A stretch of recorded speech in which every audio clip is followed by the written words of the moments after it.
Hi friends, welcome to my channel. Kaushiki సాక్ష్యాలు పోయాయి అని టెన్షన్ పడుతూ ఉండగా వైజయంతి, యువరాజ్, నిషిక ముగ్గురు ఐఫై ఇచ్చుకుంటూ ఉంటారు. ఇక కౌశికిని అరెస్ట్ చేయడం ఖాయం అని వాళ్ళు సంబరపడిపోతూ ఉంటారు. కౌశికి లాకర్ రూమ్ నుండి బయటికి రాగానే దొరికాయా అమ్మాయి అని అడుగుతూ ఉంటారు. అందరూ లేదు అని చెప్తూ ఉంటుంది కౌశికి. మరోవైపు హాల్లో కూర్చొని జేడీ కేడీ ఇద్దరు మాట్లాడుకుంటూ ఉంటారు. కేడీ ఇలా అంటుంటాడు జేడీని సరదాగా, ఇంతకు ముందు కాఫీ తాగలేదు కదా, అక్క వచ్చేలోపు కాఫీ పెట్టుకుందామా అని అంటుండగా, ఒక కాఫీ అయినా స్నాక్స్ ఏమైనా కావాలా అని అడుగుతుంటుంది ధాత్రి నవ్వుతూ. స్నాక్స్ అయినా పర్లేదు అని అంటూ ఉంటాడు కేదార్. ఇక నీకేమీ బుద్ధి లేదు అసలు, ఇప్పుడు మనం దొరికిపోతే ఎలా ఉంటుందో తెలుసా అని మెల్లిగా కొడుతూ ఉంటుంది ధాత్రి. ఇక కౌశికి రూమ్ నుండి డల్గా రావడం జేడీ కేడీ గమనిస్తూనే ఉంటారు.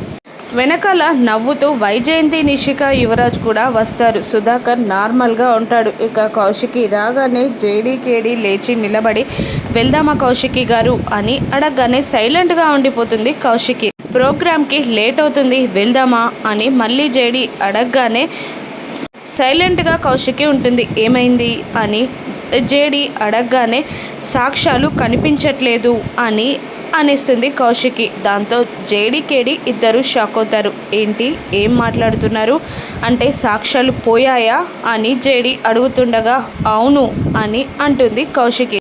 అలా ఎలా చెప్పగలరండి, సాక్ష్యాలు పోయాయని అంత ఈజీగా ఎలా చెప్తారు మీరు అని అంటూ మీరు స్టేషన్కి రావాలి అని అనేస్తుంది జేడీ. దాంతో వెనకాల ఉన్న ముగ్గురు చాలా సంబరపడిపోతూ ఉంటారు. ఇక కౌశికి బాధగా తలదించుకుంటూ ఉంటుంది. అప్పుడు జేడీ మళ్ళీ మాట్లాడడం కొనసాగిస్తూ, అవి 25 ఏండ్లగా ఒక అమ్మాయి ఎదురు చూస్తున్న ఎదురు చూపులు, మా ఇద్దరి నమ్మకం, అంతేకాదు ఒక పోలీస్ ఆఫీసర్ పరువు, అటువంటి సాక్ష్యాలు పోయాయని ఎలా చెప్తున్నారు మీరు అని మళ్ళీ జేడీ ప్రశ్నించగానే ఇక వెనకాల నుండి వైజయంతి జేడీ పైన అరుస్తూ, అంటే ఏమంటున్నారు, మా అమ్మాయే పైసల కోసం సాక్ష్యాలు అమ్మింది అంటున్నారా, ఇంకొకరిని మోసం చేసింది అంటున్నారా, మా అమ్మాయి అటువంటిది అనుకుంటున్నారా, ఏమనుకుంటున్నారు అని అంటూ కౌశికి గుచ్చి చీప్గా మాట్లాడుతుండగా కౌశికి మాటలు వినలేక కళ్ళు మూసుకుంటూ ఉంటుంది.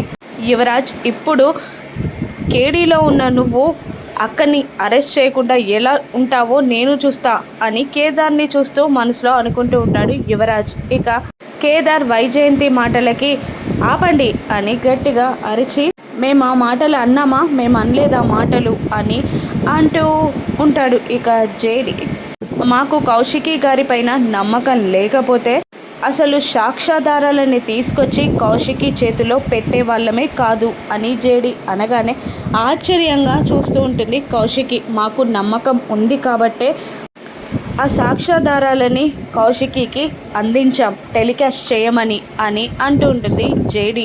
సాక్ష్యాధారాలు మీరు అమ్ముకున్నారని కానీ మీరు పోగొట్టారని కానీ మేము అడగట్లేదు, అసలు ఎలా మిస్ అయ్యాయి అని అడుగుతున్నాం అని జేడీ కేడీ ఒక్కసారి అడగగానే అదే అర్థం కావట్లేదు, మేము కూడా ట్రై చేస్తున్నాం అని యువరాజ్ ఆన్సర్ ఇస్తూ ఉంటాడు. ఇక కేడీ ఇలా అంటుంటాడు కౌశికిని, మా నమ్మకం మాత్రం సరిపోదు కదా, అవి నిరూపించలేవు కదా, మీకు ఒక 48 అవర్స్ టైం ఇస్తున్నాము, సాక్ష్యాధారాలైనా కావాలి, లేదంటే మీరు స్టేషన్కి రావాలి అని అంటూ ఉంటాడు కేడీ.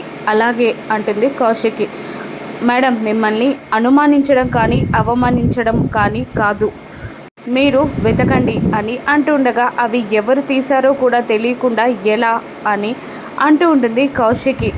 సమస్య ఉన్న చోటే పరిష్కారం కూడా ఉంటుంది, మీరు ట్రై చేయండి అని జేడీ అంటూ ఉంటుంది. అలాగే అంటుంది కౌశికి. వాళ్ళు వెళ్ళిపోతారు. నిషి, వైజయంతి, యువరాజ్ రూమ్లో మాట్లాడుకుంటూ ఉంటారు. అసలు ఆ జేడీ అరెస్ట్ చేసి తీసుకెళ్తుంది అనుకుంటే అలా వదిలేసి వెళ్ళిందేంటి అని వీళ్ళిద్దరూ మాట్లాడుకుంటూ ఉండగా, కేడీలో ఉంది కేదార్ కాబట్టి అక్కని అరెస్ట్ చేయలేక తీసుకెళ్ళింది అని యువరాజ్ మనసులో అనుకుంటూ ఉంటాడు. 48 గంటల పాటు మనం వాటిని కాపాడాలి అని అనుకుంటూ ఉంటారు నిషి, వైజయంతి. యువరాజ్ మనసులో ఈ లోపు ఆ సాక్ష్యాలని బాయ్కి అందిస్తే నాకు ఎన్ని డబ్బులైనా ఇస్తాడు అని యువరాజ్ మనసులో ప్లానింగ్ చేసుకొని అవి ఎక్కడున్నాయి అని అడుగుతూ ఉంటాడు నిషిని. ఇక నిషి భద్రంగా ఉన్నాయి అని చెప్తూ ఉంటుంది. అదే మన ఇంట్లో అంత సేఫ్టీ ప్లేస్ ఎక్కడ అని యువరాజ్ అడుగుతూ ఉండగా, చెప్పాను కదా చాలా సేఫ్టీగా ఉన్నాయని అంటూ ఉంటుంది నిషిక. మనందరం ఒక కన్నేసి ఉంచుతాం కదా చెప్పు అని యువరాజ్ నిలదీస్తూ ఉండగా, అందరూ వాటి చుట్టే తిరిగితే అవి దొరికిపోతాయి అని అంటూ ఉంటుంది నిషిక. ఈ 48 గంటల పాటు నేనే కాపాడుతాను అని అంటూ వాళ్ళు మాట్లాడే ఛాన్స్ కూడా ఇవ్వకుండా అక్కడి నుండి వెళ్ళిపోతుంది నిషి. ఏంటమ్మా ఇంత మొండు పట్టింది అని యువరాజ్ వైజయంతిని అడుగుతూ ఉండగా, నేను అడిగి చెప్తాన్రా అంటూ వెళ్ళిపోతుంది వైజయంతి. ఇక పక్కకి వెళ్ళిన నిషి ఈ 48 అవర్స్ తర్వాత వాటిని దివ్యాంకకిచ్చి క్యాష్ చేసుకుంటా అని అనుకుంటూ ఉంటుంది నిషి. మరోవైపు కౌశికిని ప్రశ్నిస్తూ ఉంటారు జగదాత్రి, కేదార్ అసలు ఎలా మిస్ అయ్యాయక్క అని అంటూ ఉండగా, ఇక జగదాత్రి వైపు చూసి, సారీ జగదాత్రి, నీ నమ్మకాన్ని నేను నిలబెట్టుకోలేకపోయా. నీ 25 ఏళ్ళ కష్టం నాది. ఈ చిన్న మాట సరిపోదని నాకు తెలుసు, కానీ అంతకు మించి నేనేం చేయలేకపోతున్నా అని గిల్టీగా కౌశికి చెప్పగానే, మీరు కేర్లెస్గా ఉన్నారని నేను అనుకోను. నా నమ్మకం మీదే మీకు అందించాను, కానీ అవి ఎలా పోయాయి, అసలు ఏం జరిగింది అని జగదాత్రి ప్రశ్నిస్తూ ఉండగా, కేదార్ కూడా రాత్రి ఎవరైనా వచ్చారా అక్క అని అడుగుతూ ఉంటాడు. దాంతో నైట్ ఎవరు రాలేదు, కానీ ఎవరో డోర్ కొట్టారు, పిలిచారు అని చెప్తూ ఉంటుంది కౌశికి. ఇక జరిగిందంతా వైజయంతి పిలవడం, సౌండ్స్ రావడం, ఆ తర్వాత నిద్రమోపులో వైజయంతి ఒక్కతే కనబడడం అన్నీ కౌశికి వివరిస్తూ ఉండగా, ఒక అత్తయ్యేనా నిషిక యువరాజ్ కనిపించారా అని జగదాత్రి అడుగుతుంటుంది. వాళ్ళు కనిపించలేదు, వాళ్ళు తీసే అవకాశమే లేదు అని అంటూ ఉంటుంది కౌశికి.